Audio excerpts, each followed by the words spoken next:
This week on RSBANDB Update, we discuss how exactly the Fresh Start World's XP modifier is ramping down, and ask if it should be done in a different way, cliff or bell curve. We also catch up with ModJack's 2 recent live streams covering RuneScape Design Vision and answering the question, what is RuneScape? This is RSBANDB Update, episode 909, recorded Thursday, November 17th, 2022. The RuneScape Explainer-in-Chief.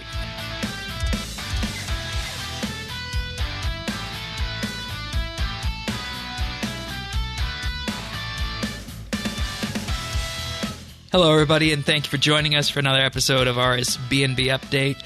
It's just Tanis and myself here this week, and of course, just because it's the two of us doesn't mean it's necessarily a quiet week. We are using this week as kind of a stream catch-up week and to just get some things off our chests regarding Fresh Start and everything else. We're just going to have a generally laid-back episode of RSBANDB Update here.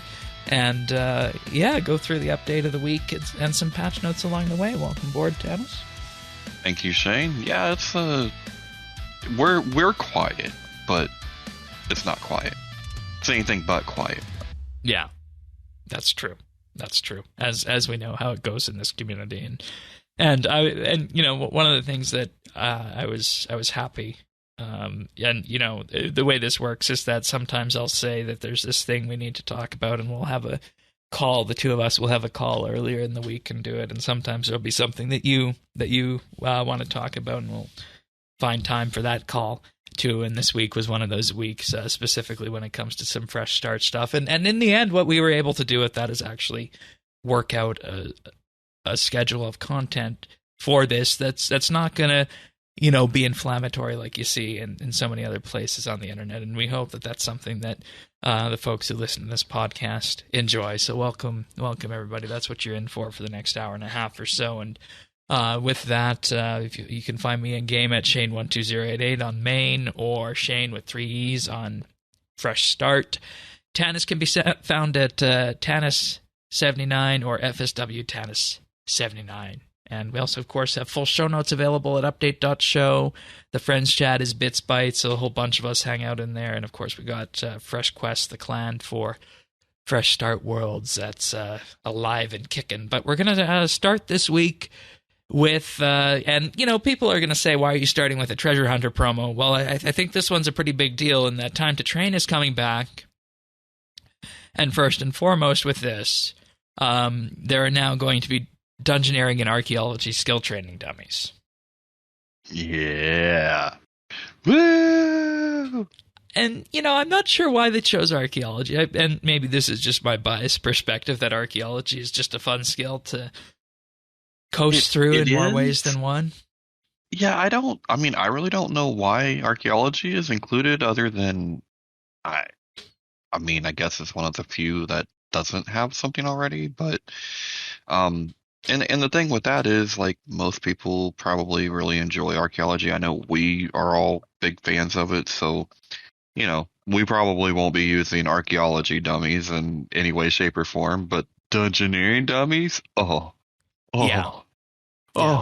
And this we don't have to wait for the hole anymore. Right, and this is coming from somebody I was just about to say who, in the first time the hole was around, went to 115, and then after that to 117, and then following that I just used the tokens that I farmed through numerous elite dungeon runs on that to complete the dungeoneering skill. So you can tell I'm a huge fan of dungeoneering here. So I'm overjoyed that we got the dungeoneering dummies available. Archaeology dummies just feel a little bit off to me, but I guess there's people in that camp who are going to feel that same way as well. And with this, they've also got a new progress mechanic on Time to Train that guarantees you get a choice of one of the new dummies every 10 keys. The other 2 choices will be a combination of the existing skilling dummies or a combat dummy. So that's an interesting promo to run in the tail end of the double XP live event that's going on main.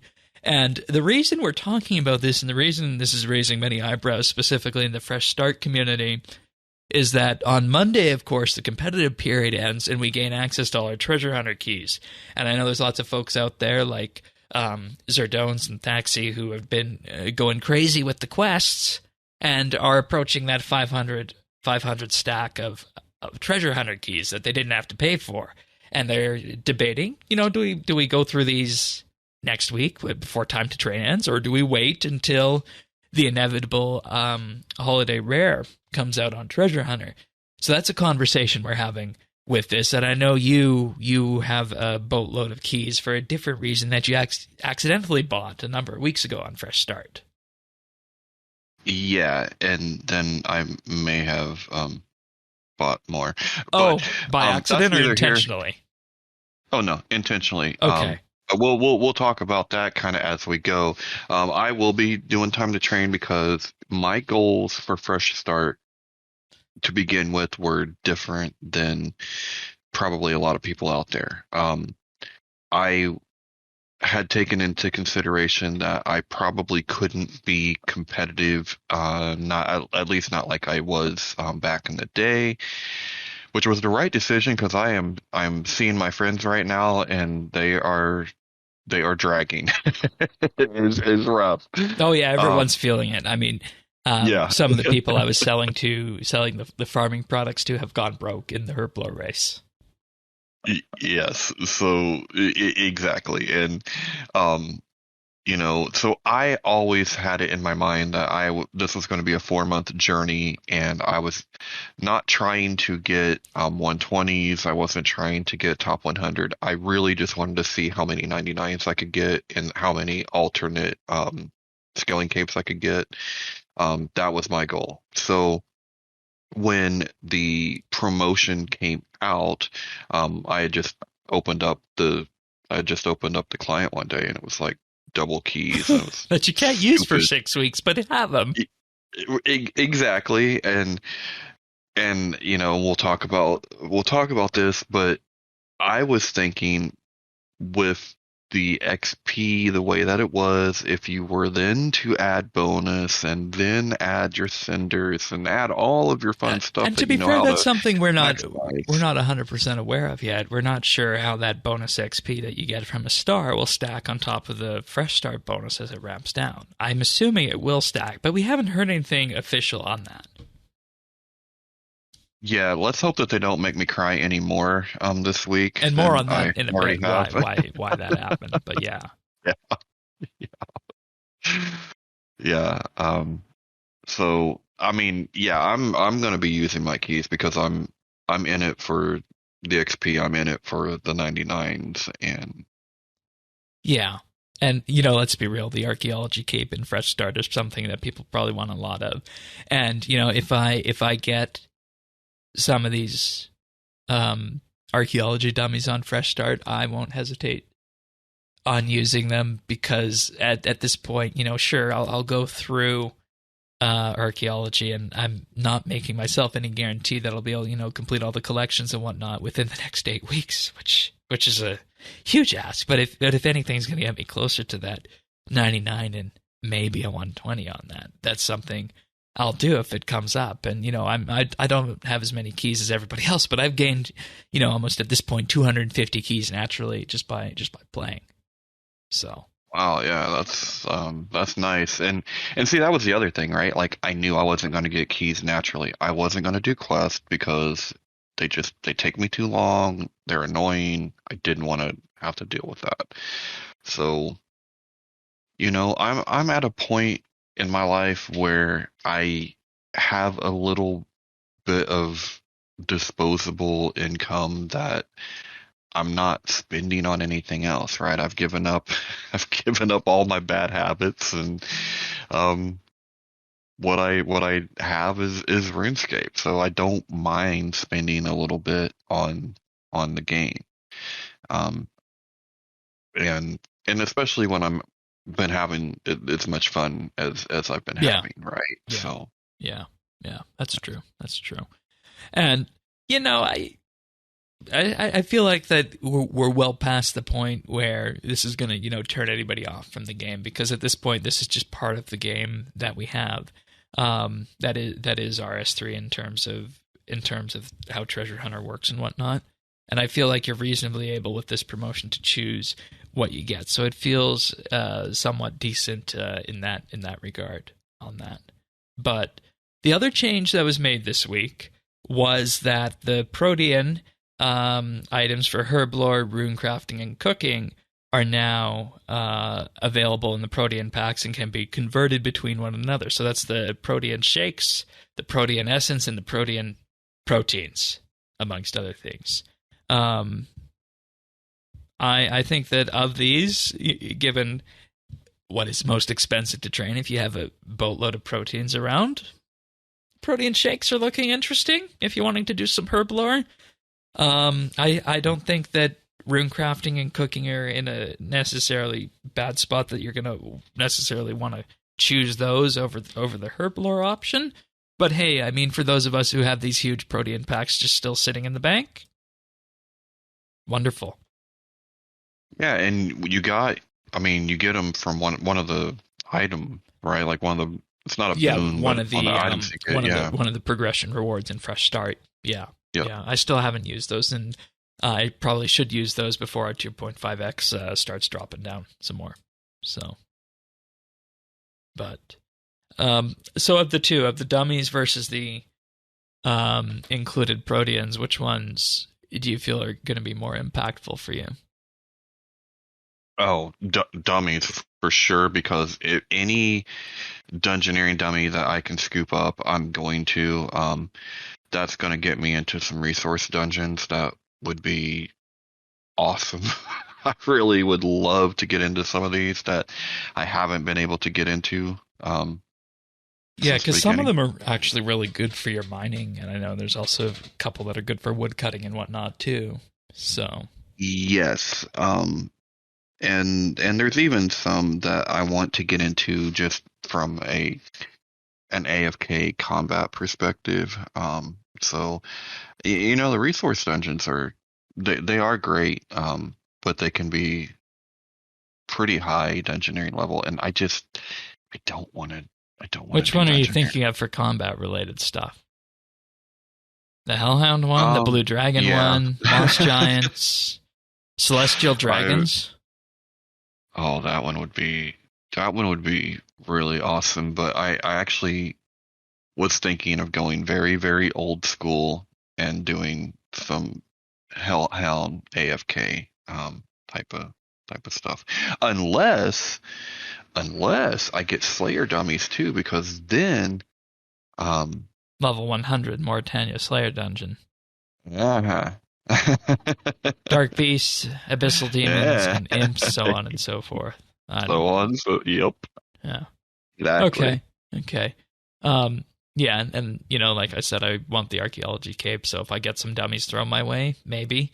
But we'll see, of course, how all this goes. And this kind of leads us directly into the next thing that we wanted to talk about here, and that was the specific ramp down in relation to the Fresh Start stuff that's happening this week. And obviously everybody knows that on Monday the competitive period for Fresh Start is ending, and we've been living with this week 2.5x XP, which was a surprise to us in terms of just how this ramped up. It's 2.5x for everything across the board, north of 70, under 70, you name it. It's going to be a plus 150% XP boost on that.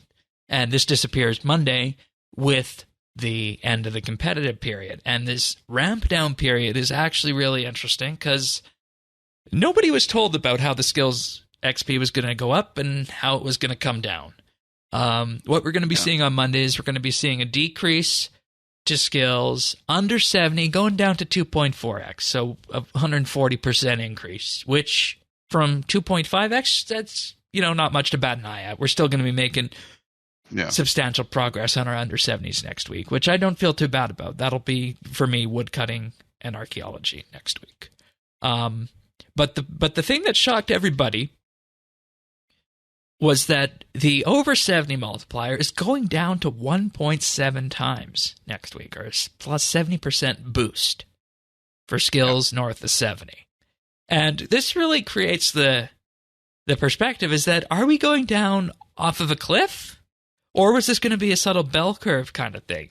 Because what was talked about in the initial live stream when they unveiled this back in August was that they wanted this to be kind of a ramp up and then a ramp down. So I was under the impression that it was going to be more like a bell curve than a cliff. And when you think about it, I don't think there'd be anything too bad with following the same path out as what we took in. But this is a steep, steep drop. And the case I want to make for this is not necessarily one of that, we're being horribly punished on XP rates. It's that we're heading into, for the US and later on for the rest of the world, the holiday season. And Fresh Start runs through that holiday season. And I thought it would have been nice, at least through the end of November, if we could have seen out the last 2 months, or last 2 weeks of November, at, a 2x multiplier, or even a week of it, just like we had going up to the 2.5, right? That would have, I think, been okay. And then after that, you could have went from 2.5 to 2, then to 1.7, and then that would have ramped down more like a bell curve than a cliff, but we're just going straight off the cliff here. And it's not going to impact me too much, but I know you had some very deep thoughts. Yeah. Well, I expected like everyone else, and the reason I would expect this was because we weren't told any different, and why wouldn't you expect this? But I expected exactly what you described. The way that it ramped up, I assumed it would ramp down in the same way. It's not like we were it's not like we're in some kind of time crunch here or anything. I understood what they said was behind it was easing people into the main game. Okay, I hear you, but I'm not playing Fresh Start because I don't know what regular RuneScape's like. I'm playing it for the difference in it, and at the end of the day, look, Mainscape XP rates suck. Like, to me, it's not exciting. It's not really fun. It's just something that I play to play, but I don't get the same fun out of like XP grinding that I am getting now. We get 4 times a year, 10 days at a time. Cool. And that's become normalized over time too, right? In that we expect it, and we work into when we're going to train the expensive things and whatnot. Exactly. And so, even like I said, even with purchasing keys and stuff like that, I did it with the thinking that it would all be adding to, right? Like it wasn't going to be taken away. And for me, this is definitely a cliff. I mean, if you listen closely, I'm convinced you could hear Goofy falling down. Like just it's not great. Now, there are some caveats that we can bring up later, but this was a hard pill to swallow for me this week. It's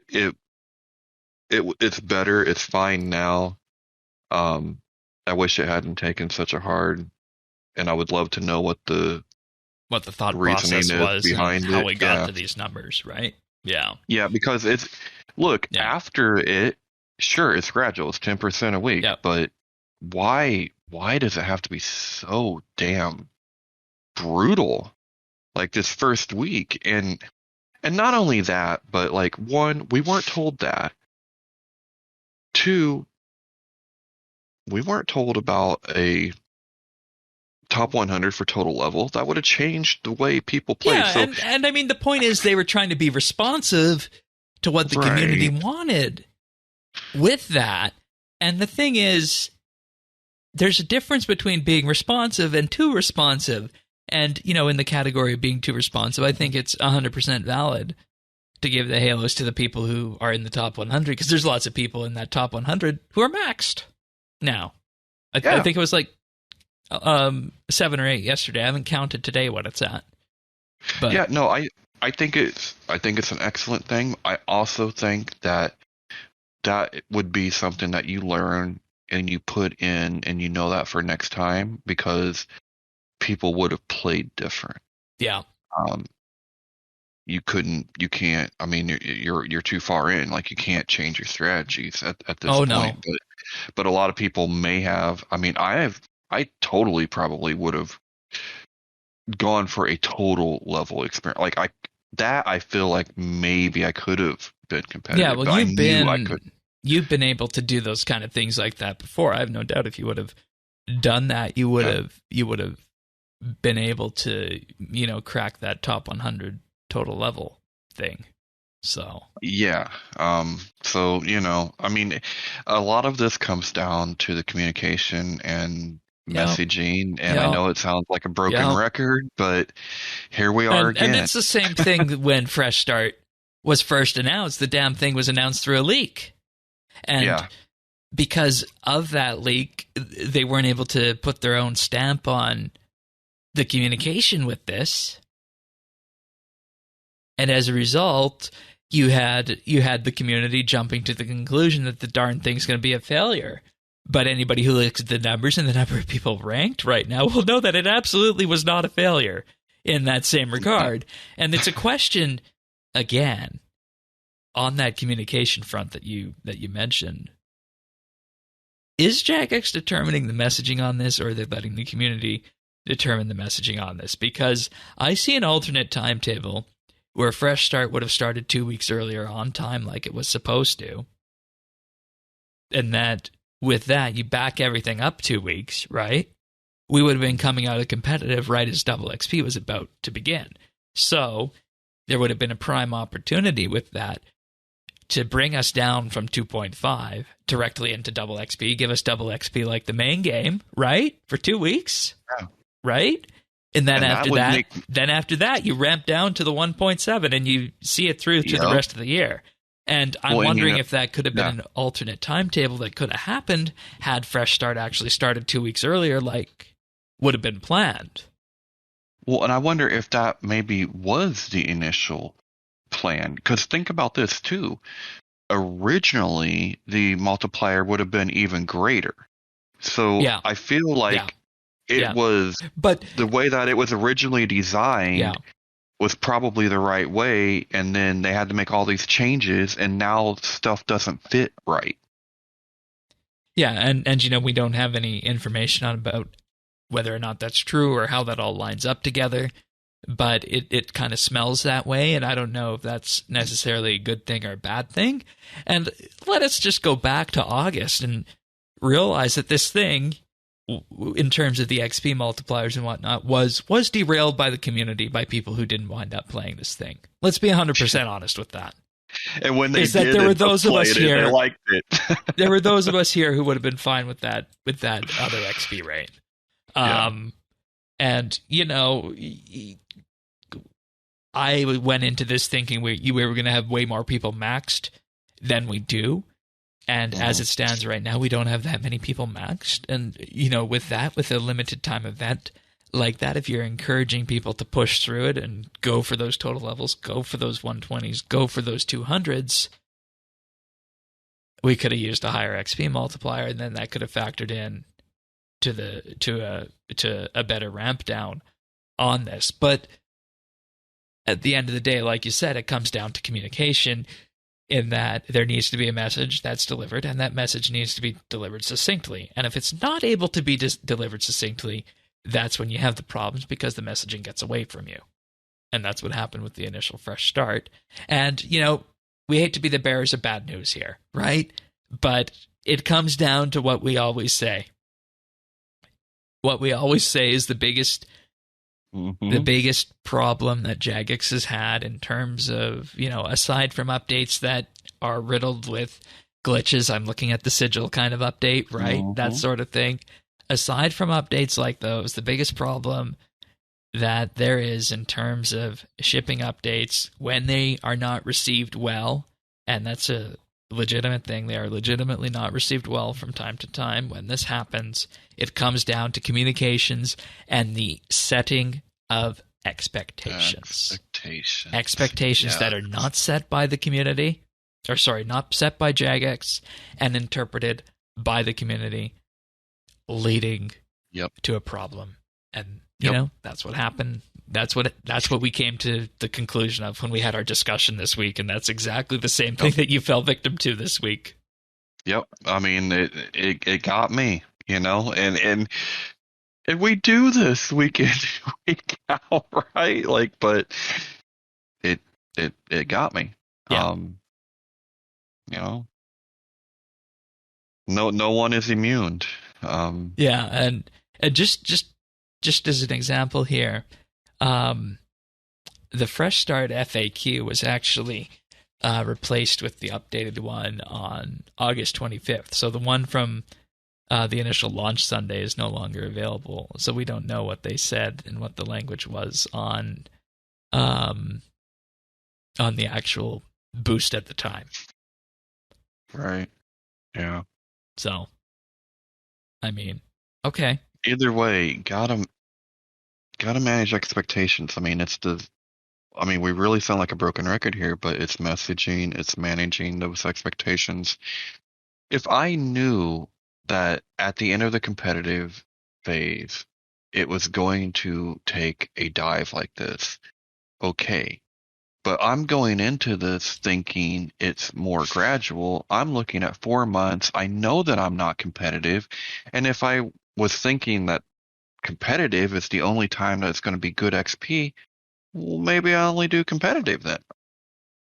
You know, like, and that raises a whole other question about whether or not competitive was healthy for the game. I know there's still outstanding questions about some suspicion of botting in some of the tables, so we'll have to see if anything happens on that over the weekend and as we head into Monday.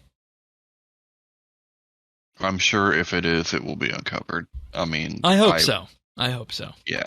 So, but I guess the lesson of the day is just manage and set expectations, and it bit us here at the podcast, like you said, despite us talking about it week after week sometimes. So yeah, but we do have some patch notes this week regarding the Garden of Carid, amongst other things. So we're gonna dive into those right now, and it made sense we were going to see some of these patch notes following this, and I did actually, and while we're on the topic of following up with Garden of Carid, I did reach out to Mod Jack on this, and we were discussing how much investment went into this, and he actually said, yeah, it was similar to the accidental skilling update in terms of time investment. That makes sense.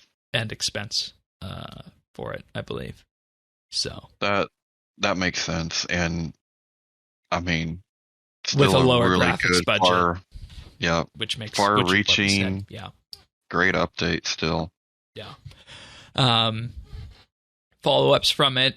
They missed the removing the herbs that were dropped from Rex Matriarchs, hard mode Greridor, hard mode Ziliana, hard mode Kirill Zitzeroth, and hard mode Kriara. So they missed removing the herbs from hard mode God Wars 1s on there.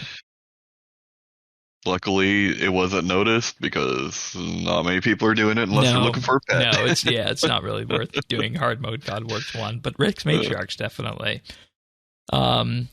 Players also no longer limited to earning a maximum of 25k favor per day. Okay. Mm-hmm. And, this raises that entire philosophical question about whether or not things should be capped, right? And we discussed this last week. And, I mean, with the random herbs each and every day for the herb spotlight, I don't think it matters that much. And like you said, like we had our discussion last week, we went back and forth on this, so just go back to that episode if you want to hear that. Doesn't faze me either way. Patch bombs will now also apply the Juju farming potion effect, which is important because there's a good chance that you use your Juju farming potion, you're not going to have enough time now to get to all 8 herb patches with the amount of herbs that you harvest if you're not using a patch bomb. So what my run has devolved into is that I run the Juju farming potion for the first 5 minutes, and then after that I end up using about 2 or 3 patch bombs, liquid patch bombs, depending on how well my skill cape perk worked. So it's still absurdly amazing to see 300 to 400 herbs coming out of a single patch. I'll tell you. Well, that. I mean, it's for me, I think it actually makes the patch bombs somewhat relevant. Yeah. Where it's I Yeah. would have never used them before. And don't forget, Shane, every day when you go to Priff, you just run over there, you grab your little crystal acorn, and make your perfect plus potion. It's good for 24 hours. It's all the jujus, and away you go. The interesting part about Perfect Plus is that it actually doesn't give it only gives the plus side of the juju potions. It doesn't give the base juju. Huh? Yeah. I mean, how do you get the plus side without the... I don't understand that. Exactly. And the reason this is important for farming is that the Perfect Plus farming potion gives you the moss, right? But the regular juju potion increases the number of herbs you harvest. So if you use Perfect Plus to get the juju farming plus effect, you don't get the extra harvest perk on that. So you have to use regular juju farming potions. What? Yeah. You just blew my mind. That makes no sense. No, it doesn't. It really doesn't. Hey. Holy cow. Oh, all right. Mind blown. Wow. Yeah, and I mean this is just one of the very many perks out there within the farming skill. I mean, if we pull this up right now on the wiki, perfect juju farming potion. It's the regular juju farming potion with harmony moss, and what this does is it gives you a 5% chance of getting harmony moss from unknown specific types of farming patches, and a 25% chance at getting 2 harmony moss from a harmony pillar. And with this, the perfect juju farming potion does not provide the herb gathering bonus that the regular juju farming potion does. Just, it blows my mind. I don't get it, but okay. One of the many quirks of the farming skill. Yeah. Oh boy, and also just out of curiosity right now, just double checked in game. The liquid patch bombs, 125k each they're selling for. Yeah. So that's probably a good moneymaker if you have a bunch of living components and whatnot stacked up. So the grace for a Druid's Sidekick achievement now correctly ends on December 7th, 2022 instead of December 7th, 2023, which makes sense. A year was damn too long for that. And as we calculated out, it's 63 herb runs only, and 1 a day will get you done in 2 months. So, just do 2 a day and you're going to be done in time for that. 1 a day and give you 6 months. Plenty. No, 1 a day will get you done in 63 days. Oh, 1 a day, 63 days. Oh, well, yeah, that's plenty. Yeah. They also fixed a bug that was preventing ant familiars from working with cacti patches. Tool leprechauns at Trollheim and Herblore Habitat now have a note produce option, and they lowered the cost of plant power tier 2 in Sidekick's shop from $1250 to $1200 favor to match the interface. Okay. And there's our patch notes of the week. Nice patch notes to go with the new herb patches in game, I guess you could say. It's all patched up. Oh, God. With that, it's time to thank some Patreon supporters before we go too far off the roads there. This week, I'd like to thank Amos Reed, Andrew C., Arvids L., Beekeeper Steve, Big Huge Rad, Bryflex, Chunk the Monk, Diana, Drama Free, Duramax, Elo Matey, Flaza Man, Free Milk, Jacob G, Jade Gizmo, Jason S, Jeebus, Jesse W, Kesky, Ling01, Mohan V, Nate the Great, Nick G, OTR Gamer, Pernasius, Ricky A, RS Nerdherd, Samuel FL, Skiotan, Scott DS, Shirt Pants, Stabeve, The Naked Captain, Tim M, Tom V, and Zant. Thank you, everybody, for your support. It truly means the world to us.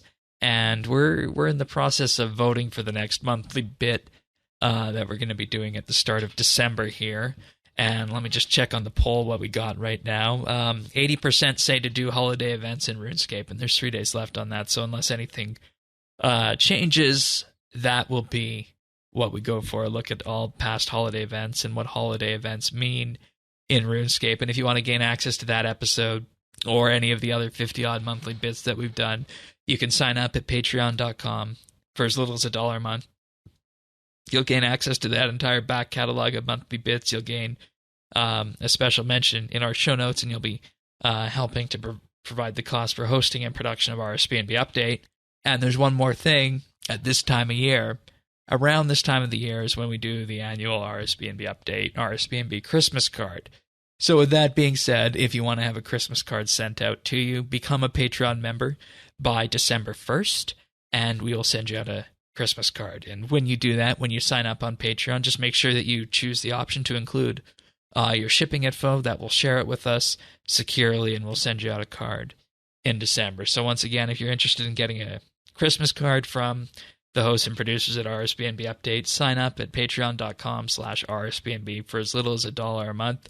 Sign up by December 1st to get the card. Choose the option to share your shipping info, and we'll be sending those out in December. But we also have a number of other plans available, including the $3 VIP plan, where you receive a special VIP rank on Discord, including chat channel access and a special mention on the podcast at the start of the month. And with this, we also give you high-quality stereo versions of the podcast, in addition to everything else.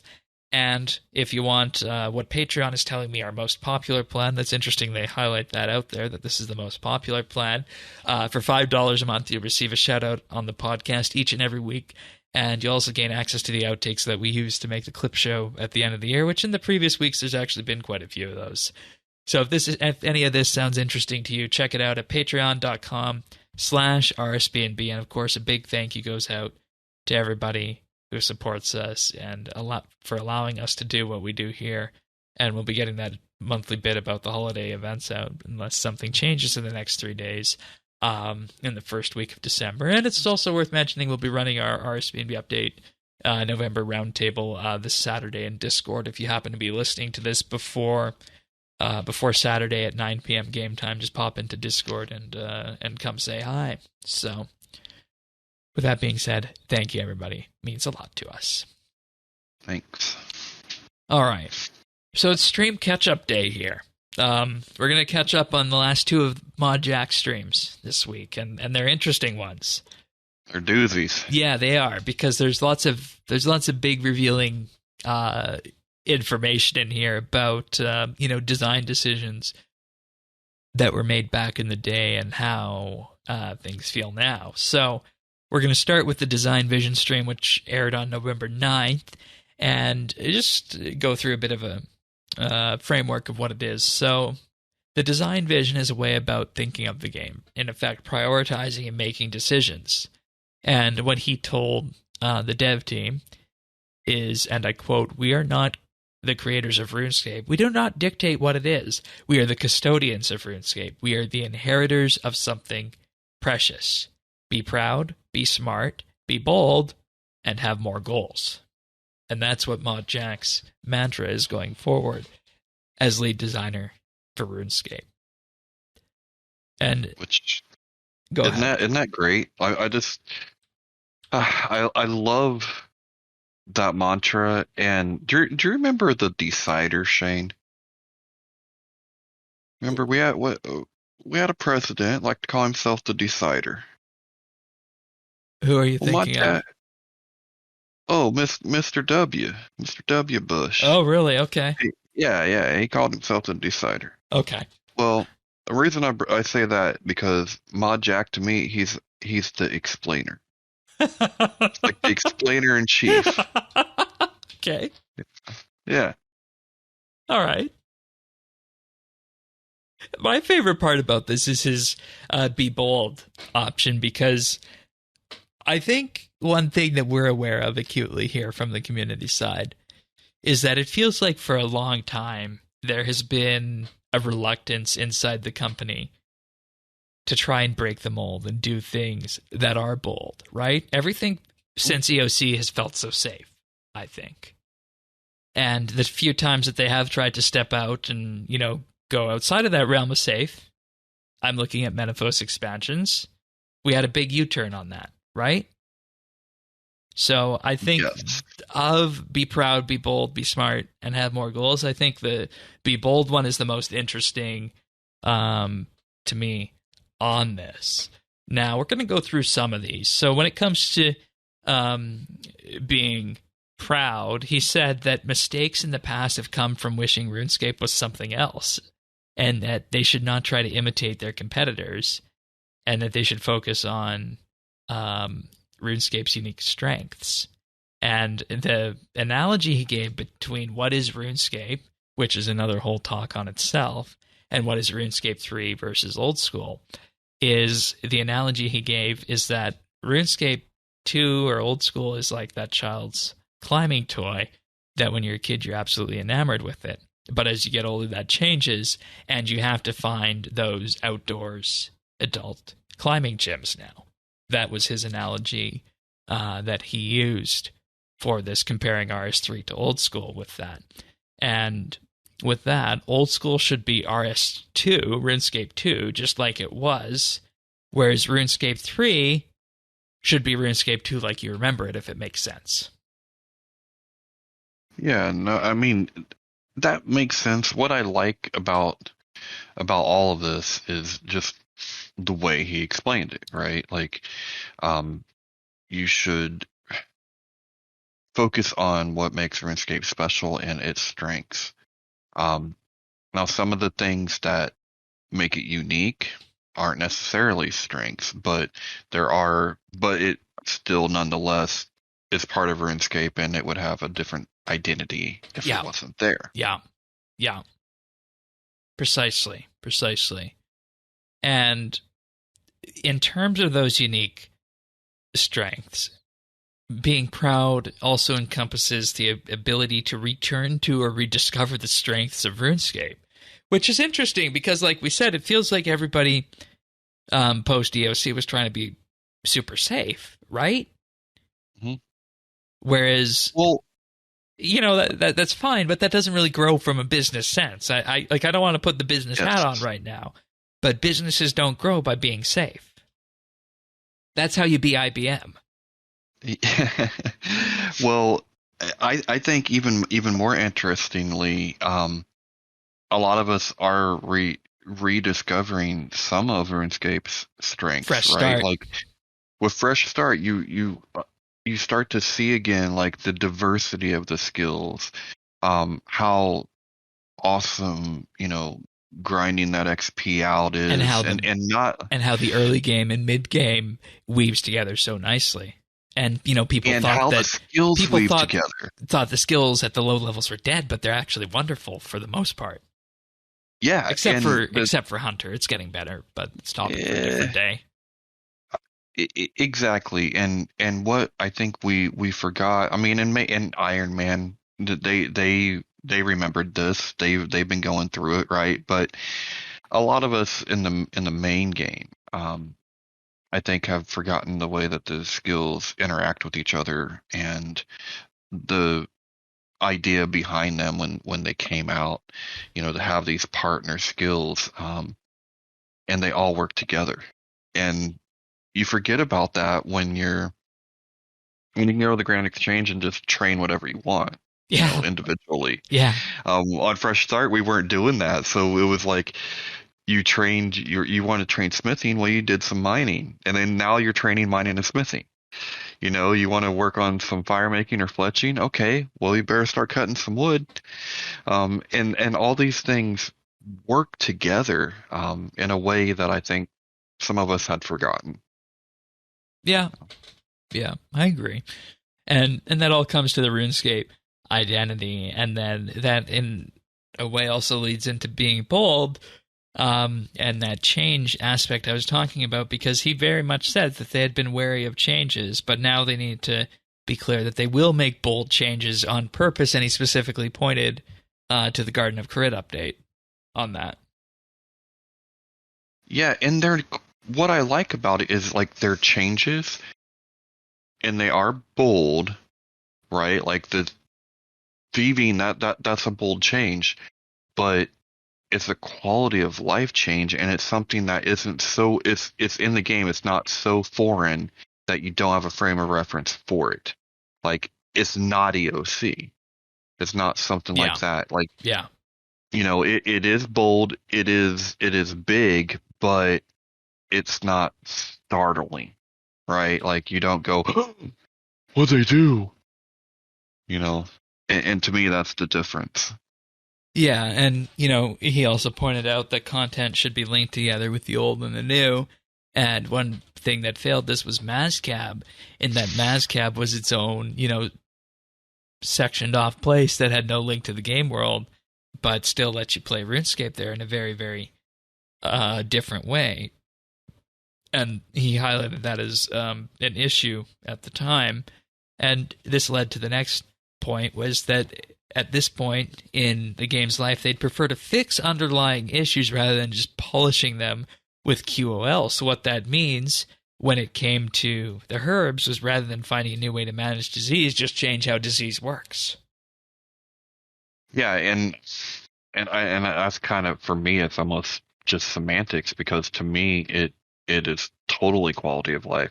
I mean, yes, they totally redefined and figured it out, but in the way that it works, like when the rubber meets the road on the ground, it's quality of life for everyone else, right? Like, because disease is a pain in the ass. It was always a pain in the ass.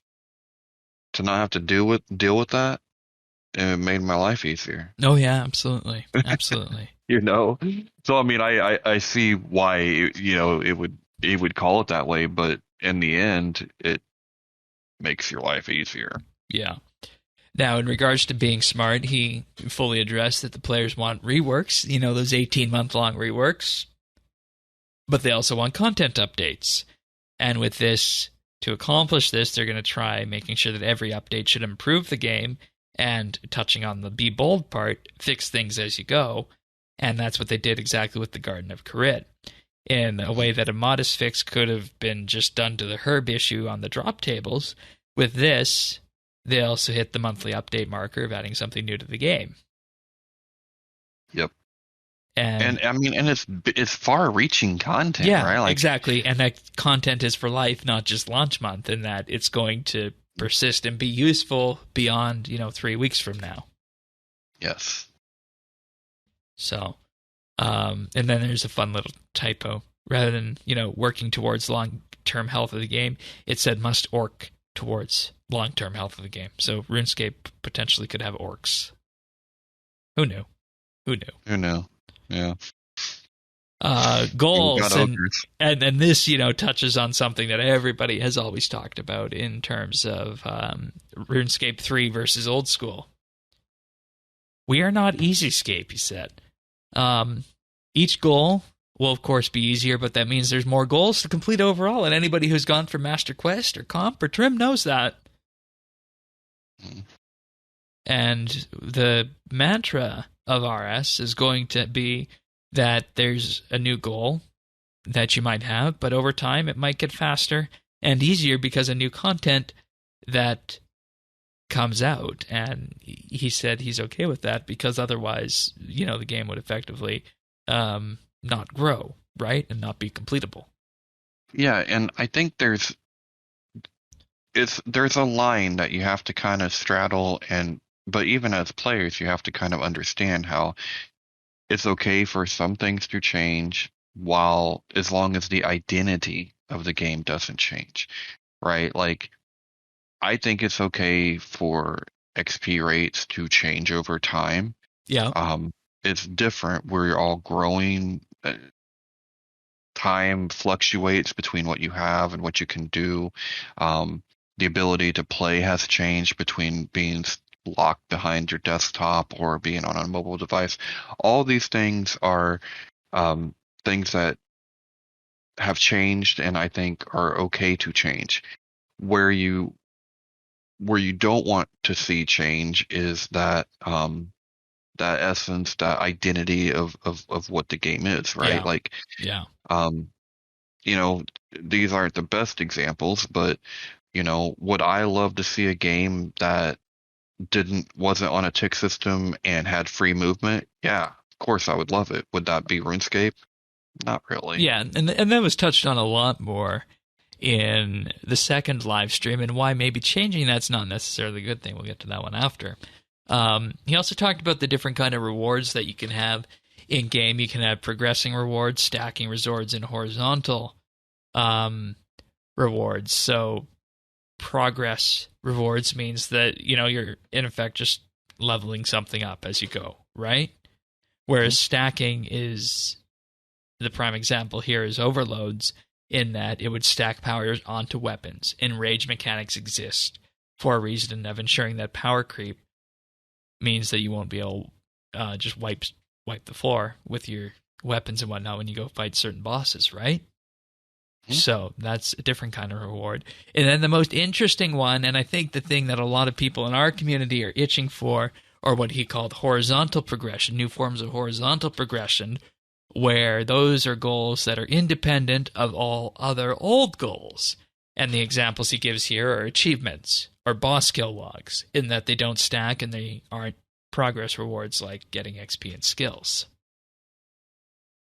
And, you know, when you think about it, I think back to the Slayer log. I think back to the Archaeology Codex. I think back to any other update that has, in effect, enamored our community with for more than a week. It has been these new horizontal progression things. The breeding log in Player-Owned Farm, which kind of falls into an achievement-style thing. The point is, at the end of the day, these horizontal progression things are the things that give people new things to play with. And that's what I feel personally, that the game needs more of. So. Yeah, I think those are all really good things to strive for. I mean, when you look at the Slayer log, or even the log for, was it the Souls, the Slayer Codex? Yeah, Slayer Codex. Codex. That's a whole different thing. Yeah, it made me want to do some Slayer content that I hadn't done in a really long time.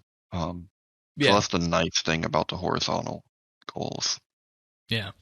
And this led to a discussion on skills, in particular that skills should be protected, and they shouldn't be allowed to fall into redundancy, and that, in his view, skills are special, and they're a huge investment and foundation of the game, and in effect define the identity of RuneScape. And I think you and I were talking about this a couple of weeks back, is that, you know, ESO, Elder Scrolls Online, tries skills, but their skills don't compare to anything RS has. Yep. So we were just talking about that. It's one of the things that does make RuneScape unique. It's the amount of skills, it's the way you train the skills, it's what you can do with them, and it's their interaction between each other. That was one of the things that set RuneScape apart. It's one of the things that I fell in love with right in the beginning, because you could be anything you wanted, depending on what you wanted to train. Yeah. You know what I mean? Like it just, and even in Fresh Start, we saw the same thing happen again, right? It was like we said, 28 new skills, because there was different training methods from the first time we sampled them. So yeah, and you know, I had, well, I mean, perfect example, Shane. You were farming. I know other people that were farming. I know people that were doing herb lore, and all of a sudden this new ecosystem popped up again that had kind of been lacking when you could just grab whatever you know what I mean? There was such a backlog, there's such a glut of supply. Yeah, and you know, it really became clear that this ecosystem existed when they shipped 120 herb lore and 120 farming, because everybody needed those new things. And then it hoisted everything to the surface of how well it all integrates, but that integration is now present across the entire skill, as we have found out. Yep. And it's his perspective that if a minigame falls into redundancy, it's okay, but skills should not be made redundant, because skills are the best goals in terms of, you know, hey, that's another thing, just like those horizontal achievements that give people something to come back and play with. So wonderful. And this led to a question of how often a skill should be shipped. And there was a discussion that, you know, a skill a year would probably be too much, just in terms of how much traditional folks play RS, in that, we're not going to play it each and every day to the point where we're going to be getting 99s and whatnot quickly. And obviously some people who are very hardcore in our community will do that, but the bulk of the community doesn't. So from that perspective, a new skill a year is probably too much. We're getting too old for that. and then he said it will have been roughly 3 years since the last skill when the new one arrives next year. So does that mean that the new skill is coming in spring 2023? Oh, well, that's an interesting little tidbit he dropped, eh? Yeah, it is.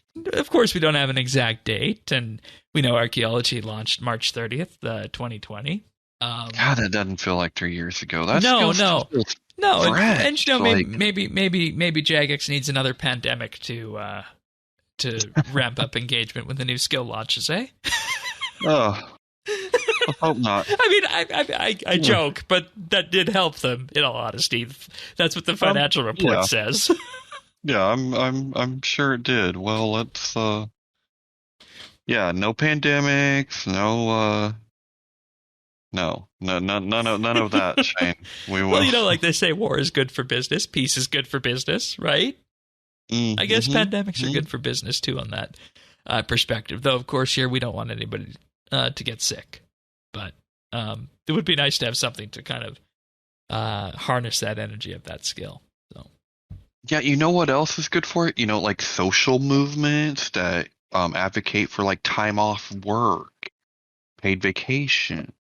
Those kinds of things would be good too. I don't know if you can get a widespread one like that to help with the promotion of the new skill, but try, I guess. Yeah, well, I mean, then you get to enjoy your time off, and you don't have to be sick to do it. Oh God. All right. Now here's a doozy. Mod Jack and Timbo did a retrospective on the Menaphos rep.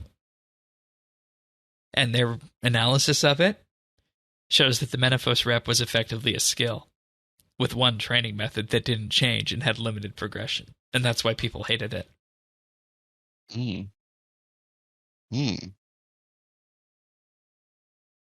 Some really I've never thought of it that way. I've never thought of it that way at all. But when you frame it that way, it kind of makes sense though, right?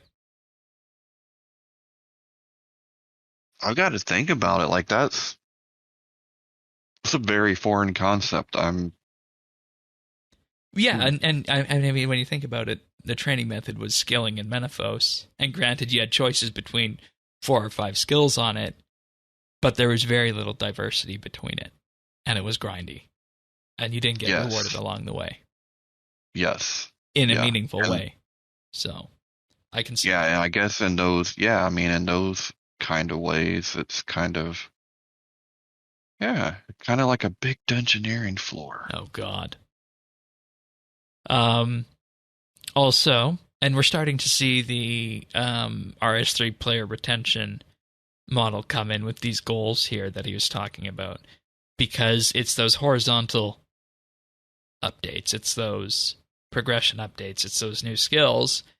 And he summed this up by saying that goal-oriented updates need to ship, and there need to be alternatives, if not skills. And these things are going to take time to roll out, as he's still putting a stamp on as lead designer. Yeah, I think that's great, though, because that's what I've been talking about for a long time, was retention. You got to have that thing that retention. You got to have that thing that you write off of after archaeology, and you can only push the live events so far, right? Well, yeah, and at some point you got to stop chasing the dragon. If you get new players, wonderful. But every update can't be this search for this mythical new player that somehow is out there. It's the unicorn. You know?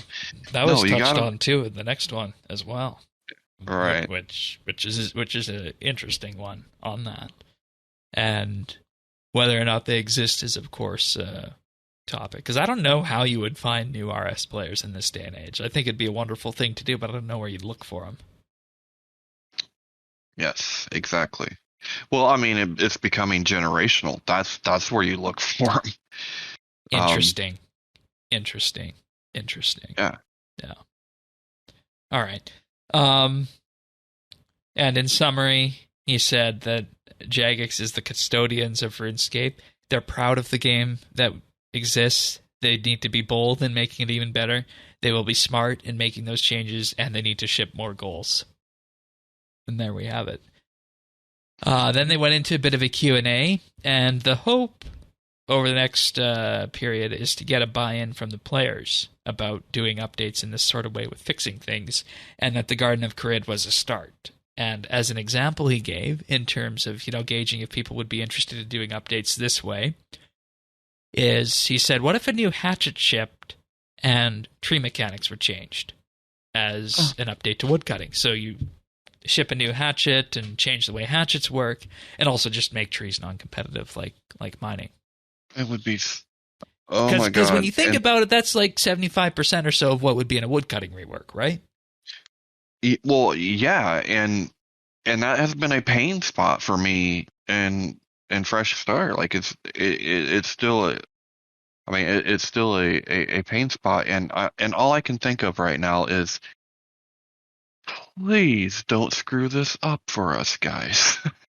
Like not Mod Jack, but like the community. Right, and the signal. And Please, let's be clear, it's not necessarily the community saying don't do this. It's the signals that get sent with the updates going back to it, and that analytics is the driving factor over what people say. Yeah, I mean, I'm worried about the blowhorns out there. I'm worried about the megaphones. Yeah, because that's what I'm worried about. Because he said there's an alternative where this kind of update doesn't work, and RuneScape just becomes a more PVM-centric game, and we just accept that herbs is where, or PVM is where you get herbs. I hope that, and I hope that Garden of Carid will be successful with that. So, yeah, I do too. Yeah, I really do too. He also said that Dailyscape is out of hand. Interesting, because of course we just had our Dailyscape Part 3. And his main concern is not that people are asked to play daily, but it's that they're asked to do too much daily. And this is actually what we touched on in that monthly bit about how to make something like this better in our perspective on this. And it focused in around those pain points of saying that, you want to go for this engagement, but there's just so much else to do. How do you, in effect, limit that? So, and this was, of course, a question from the crowd. But I thought the Dailyscape comment was interesting. But the next thing is something we see all too often here, and that there's a type of player that is quite dominant in RuneScape, and you don't find in many other MMOs. It's the player that feels the pressure to be very efficient, and that's why they do all those dailies, and the sheer existence of dailies that aren't worth doing creates an annoying pressure on people. I've heard that somewhere before, it seems like. Yeah, it's almost like we identified that in one of our monthly bits. Not, I'm not saying that that was a big thing for us or anything, but it talks about expanding that, maybe it shouldn't necessarily result in that huge level of efficiency. Because one of the key points we had, and this is a bit of a preview from that monthly bit, is that dailies should be relevant to somebody who can play for a half hour. Yeah. And somebody who can play for 8 hours a day, which comes down to giving the right rewards and trying to balance that kind of thing. Yep. There's nothing worse than you might get 2 hours of playtime or an hour playtime in the evening, sitting down. By the time you get all your dailies done, time's up and it feels like you haven't played. Yeah. Because you didn't do anything that you wanted to do. Yeah, and that's why I cut dailies out a long time ago. Yes, I only do what dailies I want to do if it's lining up with what I'm doing anyway. Yeah, and on main, my dailies are the crystal, not the crystal flask, the red sandstone flask, and a rune shop run for money. Mm-hmm. Yeah. And then it was interesting how this pivoted, because he said that at this point you can play RuneScape wherever you want. And when you look at this, bosses aren't designed with that in mind, because elsewhere in the industry, You don't have bosses in other MMOs that take 2 minutes or so to kill, and then you can repeat that same cycle for 4 hours. It doesn't work that way in other MMOs. Yeah. And as a result, players who have a lot of time, and I'm quoting directly here, will want to grind Zamorak each and every day. But players who have very little time will never see one of Zamorak's rare drops. And Jack said that that's ridiculous. Mm-hmm. The players who play a little are being punished by low drop rates. And when you combine all this together, it's not a trivial problem to fix. No. And he went even further. Hmm. In that he said it shouldn't be the situation where I can't participate in content because I can't devote 10 hours a day to it. And what he was talking about there was the absurdly high prices for, of course, things like our Fractured Staff and Bow of the Last Guardian kind of thing. Or, Crypt Bloom, if you want what people say is the meta magic tank armor these days. So, I would love it if there was a fix to that solution. Because in ESO, particularly, and a little bit in Star Trek Online is a bit more pay to win, but there's good stuff you can get from your reputation system in STO as well. You're not grinding hours for it. You might spend a couple hours trying to work to get it, but you're not at the whim of RNG to get it. Mm-hmm. And you don't have obscenely low drop rates in either of those games to get the gear you need to compete at the end game level. And I would absolutely love it if the content in this game was more available to everybody. And I mean, the PVMers might not like hearing that, right? They might not like hearing that. But I think the more people that can interact with content, the better. Well, I think that's just in general, right? No matter what it is, when you're elite, you don't want to give that up or share at all. Yeah, that's true. That's true. And at the same time, it comes down to what's going to work and whatnot, because he said it's really hard to balance that for both types of people, right? Like, you can't just spit out constant amounts of these drops, but at the same time, having the drop rates low is punishing the people who can't play that much. So that was my big takeaway from this live stream, and I am 100% behind that sentiment. So am I. Yeah. And then with that, we move into the second live stream, which was from this week, November 16th, talking about what is RuneScape. And, this is something I think that lots of people are always going to be asking a question about, what is RuneScape? What is this game, right? It's been out for so long, and the question is, how do you describe it? Because it's not WoW, it's not ESO, it's not STO, it's not one of those mobile games that's laden with MTX, as much as, people might like to say so at times. And his answer is that RuneScape is a unique tick-based, tile-based, skill-based, constantly updated progression grind, PC mobile, cross-platform, MMORPG with an open economy and varied monetization for a nostalgia-driven, diverse player base who are getting older. That pretty much does sum it up. It does, doesn't it? It really does. I wonder how long it took to figure that out. And to put it in, just, so many words, points like that, right? Yeah. Because that's precisely what it is. So let's start with unique. And examples he gave here were Elite Dungeons, as an example of trying to bring the other MMOs style of raid into RS, because we all know, of course, that Mazcab raids never really took off, and he cited that as a bad example of RuneScape trying to be unique. So the good example on the flip side is Elite Dungeons. And there's an interesting point on that, is that he said that Elite Dungeons are, in his view, badly balanced and too rewarding. So it's not easy to tell if people like them because they give such good loot right now, or if they like it because of how they feel when you play through them, which is interesting when you think about it. And he's not sure that they'd be as popular if they were balanced reasonably. I don't know. Yeah. I guess it's a fair point. Another example in his book of something that is good and unique to RuneScape is archaeology, and that it felt like a RuneScape skill, and it ticked all the boxes of what is RuneScape. Yes, it did. Yeah, that was a wonderful launch. All right.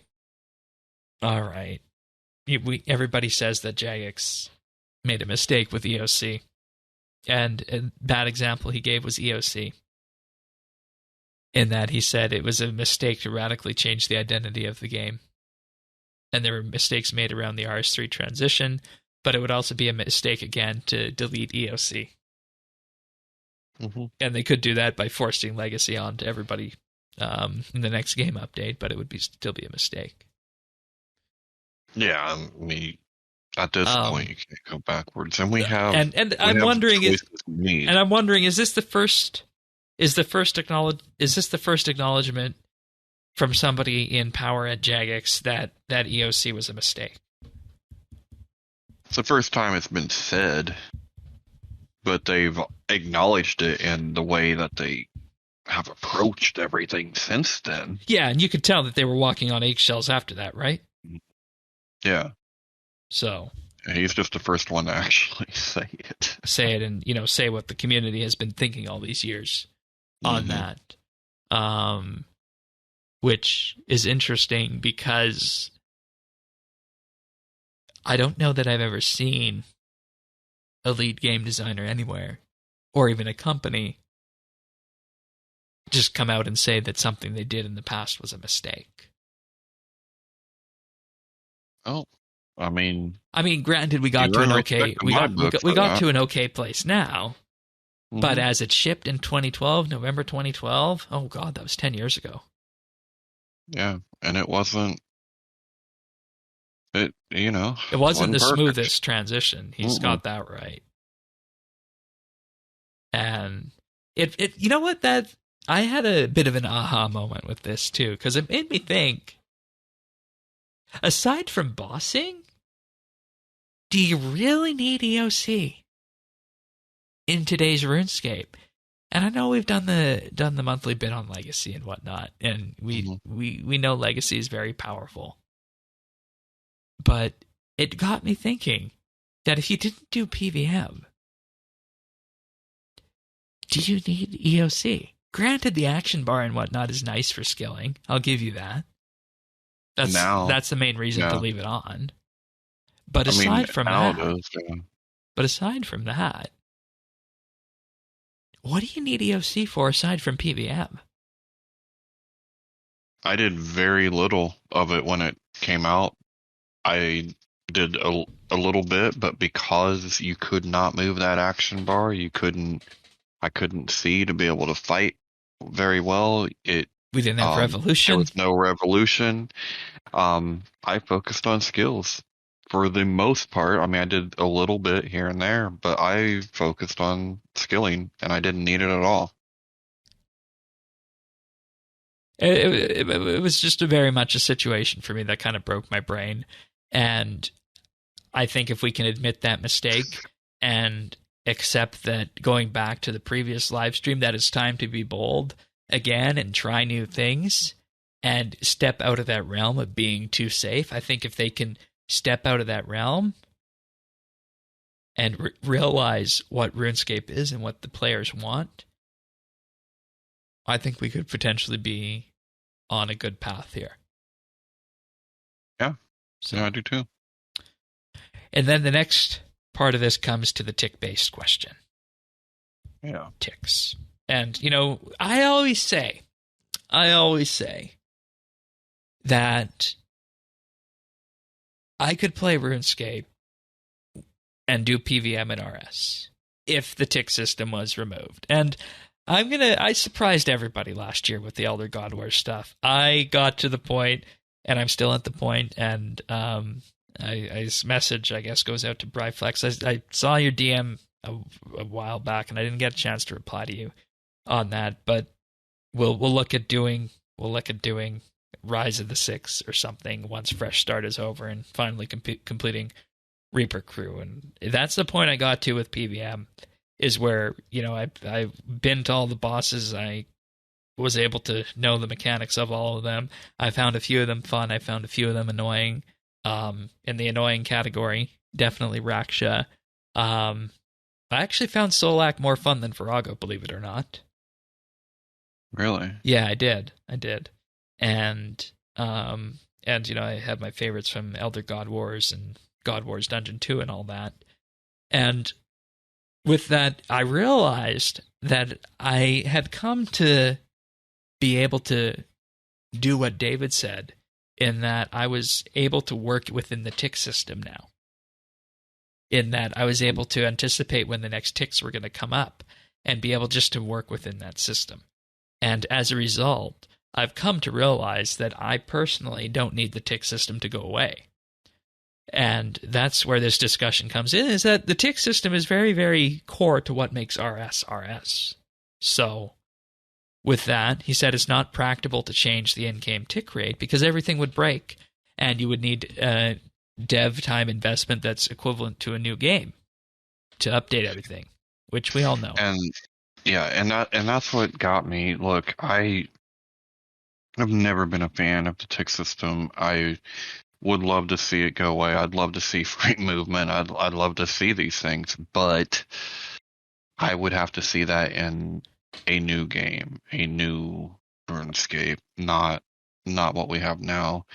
And I can live with this, right? Like, I don't love it, but I can definitely live with it. I can adapt to it. And at the end of the day, I don't have to play content that I don't want to play. Yeah, and there's a good section down below on accessibility on just that note. And he said that, good examples of this are the client-side movement circle, so that when you click on the client, it acknowledges that it's received your command and you know where you're going to wind up eventually, right? And that came with mobile. As well as prayer flicking, that prayers change quickly based on your client. So there's that. Bad examples were tab targeting, and this led to the question, do people who love EOC love the cadence of it, or do they like the combat system? And this is another one of those Mod Jack questions where the players say one thing, but they might mean another, in that the people who are accustomed and comfortable with the combat system, do they actually like the way combat works in this game?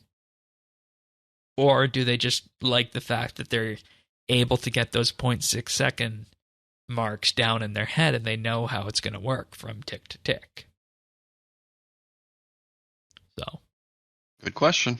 Yeah, and I mean, focus groups and whatnot will allow you to figure that out, and interacting with people who study that content at great levels. So, all right. It's a tile-based game. He said at its core, it's got grid-based movement like Pokemon, and this is not really produced many good examples, and it's produced many bad examples like the Pillars of Ice and the lightning strike attack in Carapax Arena. That you don't know if you're in the effect or not, which absolutely makes sense. We've got smacked by that numerous times. Yep. And with this, it's like, okay, how do you work around this? How do you design bosses around this? And you just accept that this is core of what makes RS RS. So that was the discussion on ticks. Then we get to skills, which we know, of course, that in RPGs you can have skill-based games and class-based games. RuneScape is skill-based. And he says an advantage to this is that people can do everything. You're not locked out of choices. But on the flip side, it makes things much harder to balance, which is something we've talked about before in terms of the skill monthly bits and whatnot, about how, maybe it would have been nice if, the tech trees were more expansive for invention or something like that, right? But, and he said it should not be about permanent player choice. Bad example he gave was The World Wakes in terms of deciding who you were going to side with, which makes sense, I think. And the good example were the Battle of Lumbridge in terms of the rewards that you could choose and how the rewards you're able to get the rewards from both sides on this. And then we move into skill-based stacking, which is the bedrock of the game, in that your skills, in effect, create the power that you have, and you can't unlevel skills, and it should always be better to have a skill leveled than not. And he pointed out fire making as being a bad example. I personally think agility also fits into that category. Yeah. Of things that needs to be have a wider purpose in game. He also called overloads a good example of skill stacking. How you can, at the core of an overload, you have, of course, your super set, then you have your extreme set, and then you add so many things else in as you progress through that. So that was neat. And then here's a big question. Is RuneScape a multiplayer game?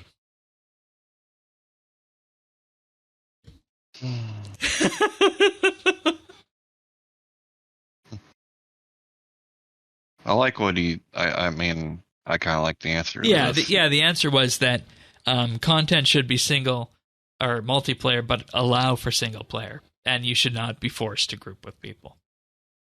Yeah. I mean, it kind of says it all. I don't want to be forced to have to play with people. I want to play the game because I like the game. It's an added bonus to be able to play with people if I want to. But yeah, I hated that content that forced you to do it. You know, back in the day with the what was it, the Heroes Quest or the Shield Quest? Yeah. Well, they undid that. They undid that eventually. No, I know, but like, another example of competition he gave was fighting over rune rocks. Yep. And we're still doing it over trees. Yep. He also said it has varied monetization. Talked about the subscription and that money paid in the subscription for people who pay is like an investment in the future, and that the players need to know that their game is going somewhere. Oh, we've heard that before too, and that's good. Yeah. And, raises a question when you buy Premier Club, and I guess this is something with the roadmaps that come out. Do we know what this is going to look like, 6 months down the line, and what you're going to be purchasing, right? And I guess that's kind of that angle there.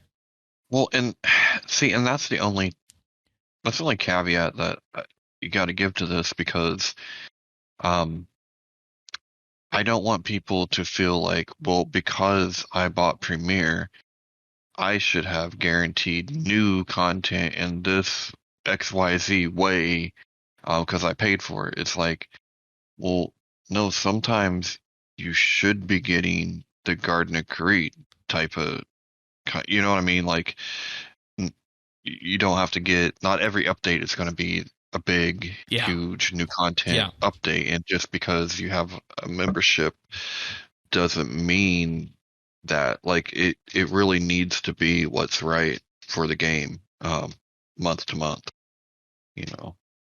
And I feel like when people invest in that way, they feel like they're supposed to have, brand new content that no one's ever seen before. Well, yeah, and we did have some of that this year, like the accidental skilling update, the quests and whatnot.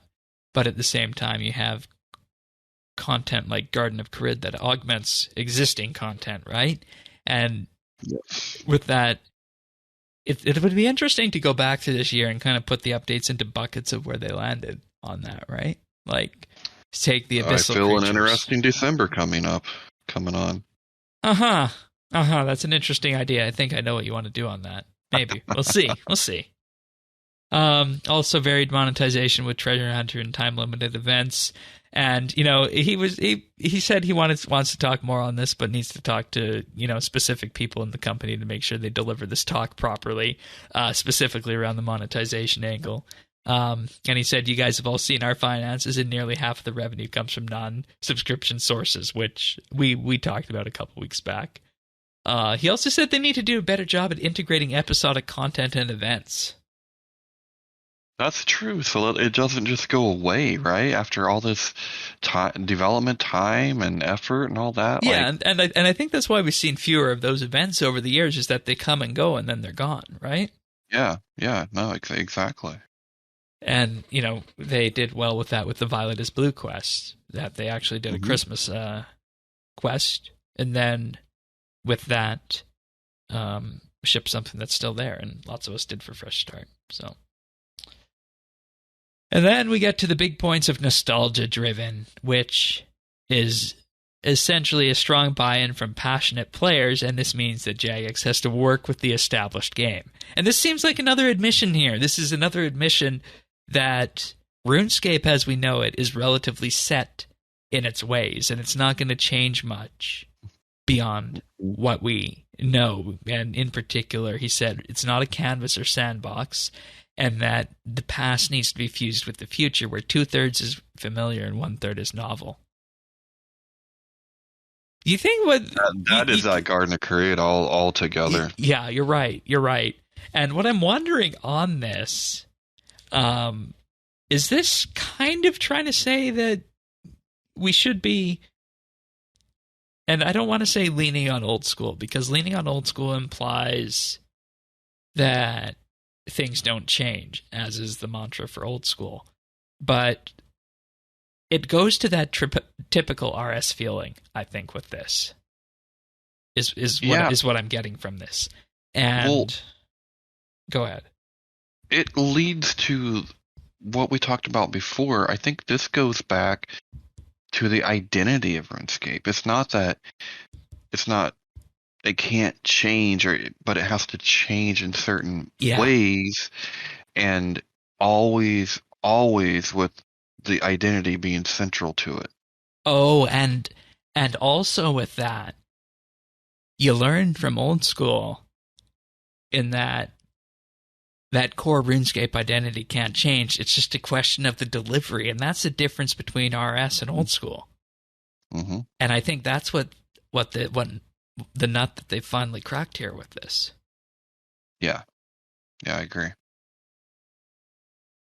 And then that leads into the examples he gave, and I don't think it could be more clear that that's what's going on here. Good example, archaeology. Bad example, divination and invention. And when you think about it, everybody hated divination when it came out because it was slow, because there was nothing in the skill that was deemed useful at the time. And invention, well, that came out in 2 batches after the fact, and they effectively rewrote the entire skill, 48, 72 hours after launch, so that disassembling items wasn't the best way of leveling it. So that's very clear on the skill front. And in reality, it shows the difference in eras. Other examples he gave is good examples on the villain side. Sliske, Karapak. Okay. Bad examples. Elder Gods, Mazcab. Elder Gods because they're abstract, because you can't directly fight them.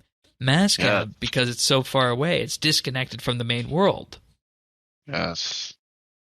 Now in the terms of big updates, systems updates, the mining and smithing rework, good example. Bad examples, evolution of combat, the new interface. We already talked about EOC, but the new interface, that was a huge departure from what RuneScape was. Granted, we're in a good place now. It helped you tremendously from the accessibility angle. But when you compare all these things here, everything that the community has liked is nostalgia driven. It's true. And it's nostalgia driven while being new with new graphics, but it's not old school style. And that's the difference between OS and RS3, and that's how you make RS3 successful, and maybe, just maybe, bring some old school people over. I think that's what we take away from this nostalgia driven blank. Yeah.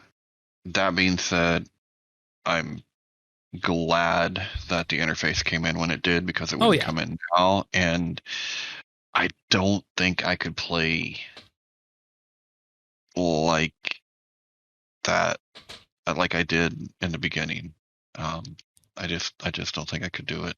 Nowadays. Yeah, that's fair. That's fair. All right. Next up, we go to the diverse player base, and in particular the goals that they have. He said it's not a linear path to end game, and RuneScape is all about your goals. That's the core loop of RuneScape, as we've identified before here on the show. The mid game is really wide and open, and he said the end game is really limited to a handful of PVM bosses. Mm-hmm. And they need to be better at telling players their options throughout this entire phase. This is where we could expand and have some more options. Exactly. About discussions and whether or not, players know what they can do in the game. And, the question is, if you ask somebody who's not a lore hound, what's going to be your main goal? How many people are going to say they want to get to Priv, right? Mm-hmm. Or how many people are going to say they want to go for Reaper, that sort of thing, right? So. Yep. He also says that they should explore themes of discrimination through non-human races, and RuneScape will continue to include minority groups. And he had a really good discussion of how Adrastea was designed in this, and that it's not the core of the game's themes, and they wouldn't include any serious storylines about IRL bigotry. And, I appreciate that wholeheartedly, because there's so many other games, there's so many other franchises out there that do that jump on that, and are in the business solely of sending a message, right? And I think if we keep RuneScape to RuneScape, that's something people want, because it's designed to be an escape at the end of the day. You don't want to see a mirror of what's happening in real life. Exactly. And you know what? If you want that, there's a place called the Portable World, so you can go and get all of it, every last bit, as much as you can take, good and bad. That's true. But you're right. At the end of the day, it's an escape. I don't. I've got every other hour in the day to deal with that reality. And when I'm here, I just want to play. I just want to relax. I don't want to deal with that stuff when I'm trying to relax. Yep. And then he talked about diverse player base, including accessibility, in that RuneScape has been conventionally very accessible. Mm-hmm. Do you agree with that? Do you agree with that? That it's been conventionally very accessible? It's hard for me to not agree to a certain extent, because it's how I started playing RuneScape. Yeah. And I have to look at it from a perspective of gaming in general. And when you look at the bigger picture and what's out there, RuneScape has been traditionally, but that being said, it's not like it hasn't had its pain points, and it hasn't had very, very difficult things, or just not even been considered with certain pieces of content. Yeah. And, it was at this point he mentioned Mod Pebble's survey, who we had on the show 2 weeks ago regarding that. So accessibility is, of course, a huge push going forward. And he said EOC and EOC-dependent content have moved away from that. And now the goal is that all content should be completable, but not necessarily all the challenges, of course. And with this is that... Yes, that's fine. Like, that's fine. You just want to be able to get through it, right? Yeah. Like, yes. He said, a good example of this would be story mode and hard mode, just that scaling breadth that you have between that. And the bad examples are things like Nomad and strict DPS checks that exist. Mm-hmm. Agreed. And then we go to what everybody knows, and that the player base is getting older, and there's vastly more veterans than there are new players. And he says this will never change. This will never change. Finally, someone admits it. Are we finally done chasing the dragon? Can we? Like, I honestly think the only retire? place at this point you'd find new players is if you modified RS to be one of those cookie-cutter mobile games and you marketed it to emerging economies, Middle East, Asia, that sort of thing. See, and I don't know. That's so far out of my realm of experience. I wouldn't even know. The only place I see new players is generationally playing with your kids, getting your kids involved with RuneScape when they're at the ages that you did. Who would ever thought that's where RuneScape would go? Right? But that's kind of where it's at. And this culminates in a problem of less time for people to play, and the solution with this is mobile and offline play options. And he mentioned with this, people play RuneScape while they're at work on their mobile devices, AFKing things, which, we all have been doing during Fresh Start. Yeah. So, that's a thing. Yeah. He also mentioned competing games, and he said the solution to this is to focus on strengths rather than trying to be everything. The only problem with this point is that you're not going to be able to compete on the end game PVM aspect for people who want to play different roles in group PVM, right? Because, we don't have many group PVM options. You don't need a tank in RuneScape for outside of very few instances like raids and AOD and a couple others. You don't need a support for any boss in RuneScape. And for me... Which is lucky because we don't have... And for me, that's a big missing spot in all my other MMOs that I played, and all the other MMOs, or all the other games I play. I love playing support. And I'm going to say this again. It was that itch to play a support that took me away from my daily Reaper tasks and took me to other games. First League of Legends, second ESO. Yeah, I mean, it makes sense. And more recently, just a few games in Overwatch 2, right? So, maybe. And granted, that's a different genre entirely from it, but you get the point. Well, we do have a new skill coming.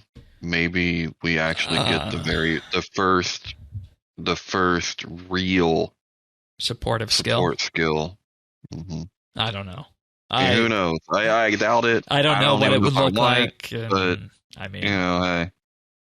I don't know what it would look like, and I don't know how you would sell that to the community on this, especially when we're at a point where, with Bo the Last Guardian and whatnot, you can have necks killed in seconds, right? And you can have very short kill times and the like. Yeah, well, I mean, same reason you don't need support is the same reason you don't need a tank, right? It's and I will say one thing. That's it. One thing that has come from this that was interesting on this was, and I thought I had this in the notes here at some point. I thought I did. There was a time in which during this live stream that Modjack was talking about.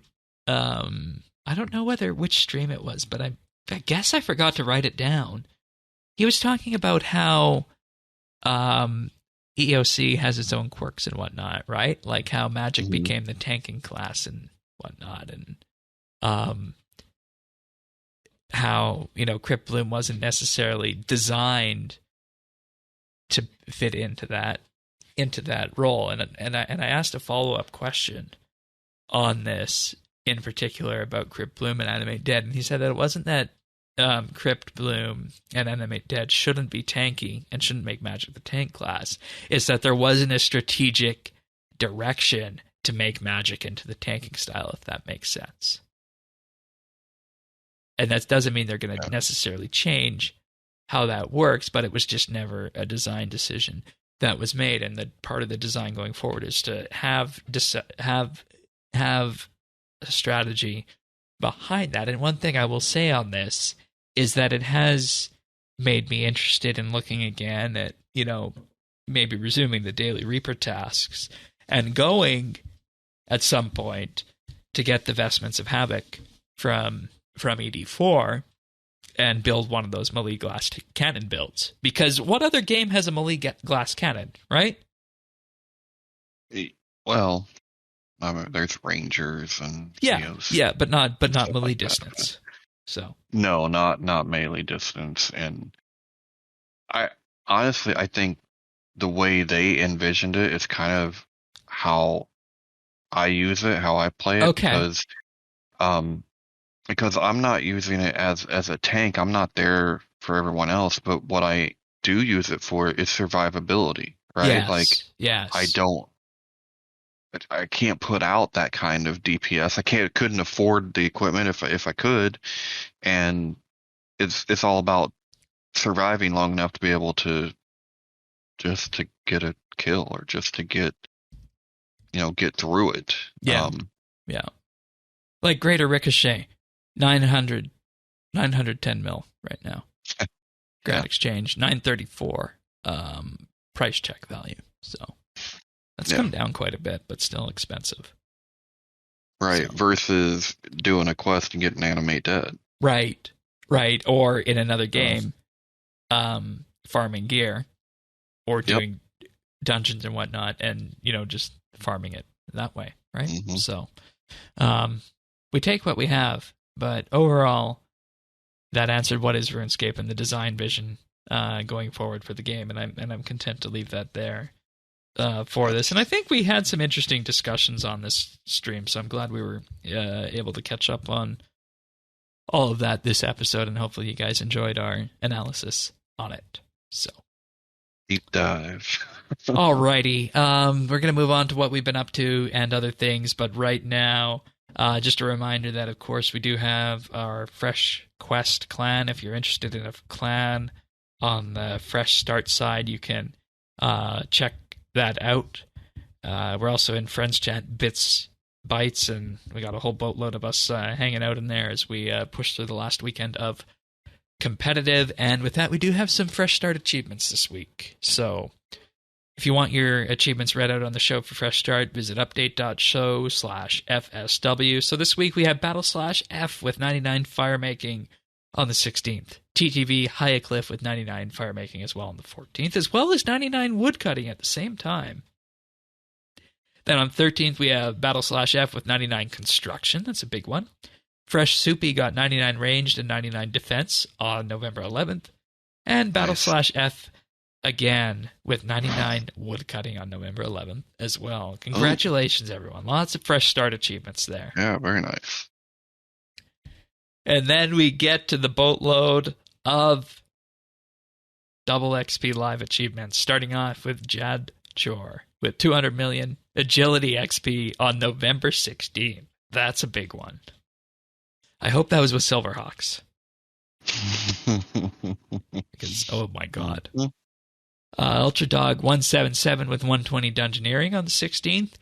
XOX Scotty XOX with 120 Hunter. Zone X 9191 with 99 Runecrafting. Then on to the 15th with Pyatt, who got 120 Slayer. Skips got 120 Herblore. Swaboosh got 120 Invention. Terry Dax got 99 Slayer. Then on the 14th, Fight Caves got 200 million XP in Fletching. Fire Frit got 120 Thieving. Hephaestio 5 got 99 Thieving. Lahotz,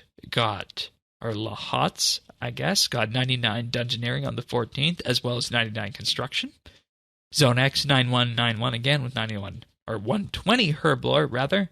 And Battle/X, the non-F variant from the main game, got 99 Agility on the 13th.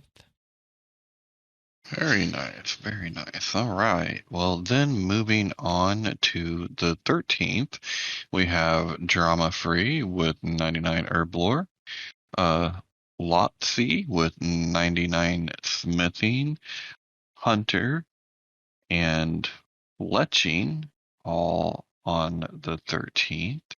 Then moving on to 12th, we have Donna with 99 Runecrafting. Lotzi again with 99 crafting. We have Lotzi with 99 thieving and agility. Then we have Shane Remy with 120 herblore. State Bird with 99 archaeology. We have the Outdoors with 99 attack. Beekeeper Steve with 99 smithing. That's on the 11th. Evan with 99 construction. And Lotsy with 99 magic. The Outdoors with 99 range. And 99 construction. Constitution. Oh, Constitution. There we go. And 99 defense. And then Throttle with 99 archaeology. And then on the 10th, we have Woody 1 with 120 thieving. Very awesome job, everybody. And with that, I think we're having somebody on the show next week to help us out get through the rest of them. Yes. Always so many achievements around double XP. It always amazes me to see that we still got to shake the bag on these. So congratulations to everybody, both Mainscape, double XP, and Fresh Start as we start ending the competitive period. But it is pick of the week time. My pick of the week is currently broken. The pick of the week was going to be the Artemis I Tracker, which is tracking. It's actually working now. Okay. Yeah. So this is tracking the Artemis I mission that is going to the moon. This is an uncrewed mission going to the moon for 26 days, and the plan is, in effect, to test the systems, test the spacecraft, test the heat shield for this project that is eventually going to take people back to the moon. And the idea behind this is that this website, if you look at it, is built in Unity, and what it allows you to do is it allows you to see a 3D model of the spacecraft. But what's interesting about it is that you can actually zoom it all the way out, and you can see the perspective of where the spacecraft is in relation to its mission and what's going to be happening with it in the future. In particular, the path it's going to take, what it's going to be doing on its trip around. And it's also got annotated markings about where the furthest point out that any human spacecraft has gone in the Earth-Moon system, which was previously Apollo 13, so that's noted on here. And it's got some interesting little tidbits about, such as the spacecraft's elapsed mission time, its velocity, the distance from Earth, and the distance to the moon. So presently, distance from Earth is 170,692 miles, and its distance to the moon is 145,060 miles. And you can move out through this entire system, and you really get an interesting perspective of how big the Earth-Moon system is. And, people think of that as small compared to the wider perspective of the universe, but in reality, what you can see happening here is you can actually see the path that the spacecraft is taking. And, this is new technology to the fact that it's just really interesting that we're able to model where this is going. And I don't think this is actually it's probably drawing things like this, the velocity and the distance from where it is now, from trackers and whatnot, but everything else is of course modeled within your web browser and such. And it's just an interesting learning tool, and it shows so many other interesting things on this website, and you can pan the camera around and see exactly where you're viewing it from. And this is a mission page that's linked in the show notes at update.show. So I just invite everybody to go there and have a cruise for this, because this is one of the space missions that has been a long time coming. And after the Cold War ended, it feels as though progress on that sort of thing just kind of ground to a halt, and there was no real progress to move beyond low Earth orbit, which is where the space station and whatnot sits. But a lot of people don't see the purpose in doing these sorts of missions, and obviously the large purpose is that it paves the way to Mars and whatnot. But what a lot of people don't realize is that the first missions in space actually brought lots of new technology back to all of us here. which that's why it's just so important to be progressing through and doing these sorts of things again. Yep, absolutely. And it's funny because the Artemis mission was going to be my pick because it actually, it launched. And did you know, Shane, that when they finally do go to crewed missions, it's supposed to put the first woman on the moon? Yeah, I was aware of that. So that'll be cool. And it's breaking, and with that, it's breaking all sorts of barriers too. And it is, as I said, it's just such a shame that progress was slowed down after the Cold War and whatnot, and the focus became low Earth. But now the step to go beyond and do it with private seems to have accelerated things again. So that's a good thing. But hey, who knows? If we keep it up, maybe we'll come up with our hibernation ships, which of course, leads to warp drive eventually. We got to solve the energy problems first on that. We'll get there. Yeah, we will. All right, so that's pick of the week. What have you been up to on Fresh Start? Lots of wood cutting, lots of fishing, leching, range. I had to get my range up to around 75 so I could start using salamanders for invention. Did that. Yeah, I guess that beats. I guess that beats going through the Myrex series for the Sunspear, right? Oh yeah. But I mean, I did this in an hour, so that was a lot better. And even though the Dragon Hatchets they're around 2.8 now. They're still pretty slow, and you only get 390 for disassembly though, versus the 450. So I had a friend that through farming had tons of the salamanders, so he hooked me up with those, and I found a little known range armor that was very reasonable and augmentable.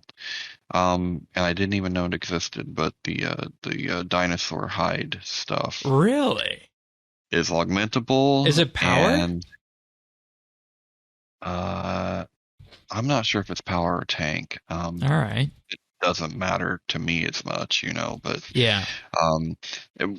What it was Dinosaur accessible versus the you weren't going to get a hold of any barrel stuff. And right, that came out with Anachronia. Yep. So it was the perfect fit for what I'm doing. So that's been pretty much it. Let's see. Yeah, it's I not think power armor, it's tank. Yeah, which is that's totally fine. Totally fine for me. So I am up to a 1593 total level, and still cruising along. Nice. Well, folks. As for me, I'm heading into the final weekend of the competitive phase. As I mentioned, that is happening for farming. I am currently sitting at rank 27. It's 1.8 mil from the person in front of me, and 2 mil for the person behind me. So I have carved myself out a spot here at number 27 that at this point seems like it's going to stick throughout the weekend. We'll have to wait and see what happens, but I've been spending a lot of time at Hetz. I got 114 farming recently. I should be hitting 115 tomorrow, and then the plan with that is to take every bean that I've earned throughout this entire process and convert them into growth potions and grow golden dragon fruit just for a last jump in XP, right? Just to get that last XP burst in. And I have been putting all the money into seeds that I get from this. And you're right, it's quite the amazing stealth moneymaker, both from the golden roses and from the fruit for people doing herb lore. Every penny I make is being put back into these seeds, because these seeds are still insanely expensive, but I can't resist that XP. And I mean, hey, if the money's just sitting there, it's just gonna, get used at some point. So why not use it for seeds? That's resulted in me moving this week from magic and guarana seeds to magic and carambola seeds, which is the current one that I'm doing for my full farming runs, and then I throw in another magic run during the day, and then aside from that, it's just AFKing stuff at Hetz Oasis, which is about 180k XP an hour with our full boost right now. I'm under the impression that the seed aside might be worth more, but I don't have 55 Slayer, and I'm not spending 10,000 beans on a seed aside for this last weekend to do that. But that's been my main thing. I also spent some more time in ED3 with Taxi. Got 94 magic and 85 ranged. Took that range from 44 to 85 in the span of about 90 minutes there. Yep. It's the best. So if anybody needs combat XP, this weekend's the weekend to do it. In E3. Yep. It's amazing that thing is like that in that first phase still. I honestly think they should probably tone that down, because it means that you can just get these combat XPs so easily. So. Shh. Yeah, you're right. I'm pushing for a nerf, aren't I? Yes, you are. We're getting one on Monday. Hard. But yeah, maybe next week we'll talk a bit about the competitive side. Maybe we'll have a patch notes to talk about. I haven't decided what's happening next week on the podcast, but it should be interesting to see what we all wind up doing after competitive ends, and how the tables shake out. But it's been an interesting period. I never thought that I'd be pushing for the level that I'm at. I never thought I'd be able to do that. It's certainly surprising to me, but unless anything drastic happens this weekend, I should be top 100 by the time this is all said and done. So that's been an interesting experience over the last 8 weeks or so. But I don't think we have anything else to talk about on this week's episode. So, you good? I am good. All right. Well, just tell our listeners then, if you want the podcast delivered automatically to you, please do subscribe on your favorite podcast listener. We're on Apple Podcasts, Google, Pocket Casts, Spotify, Amazon, Stitcher, and more. We're also on YouTube at youtube.com/RSBANDB. That's where we share the nibbles, portions of the show that we splice out for sharing at a later date. And, it greatly helps the channel out if you like and subscribe. So with that being said, we'll see you guys next week for another episode of RSBANDB Update. So until then, take care. See ya.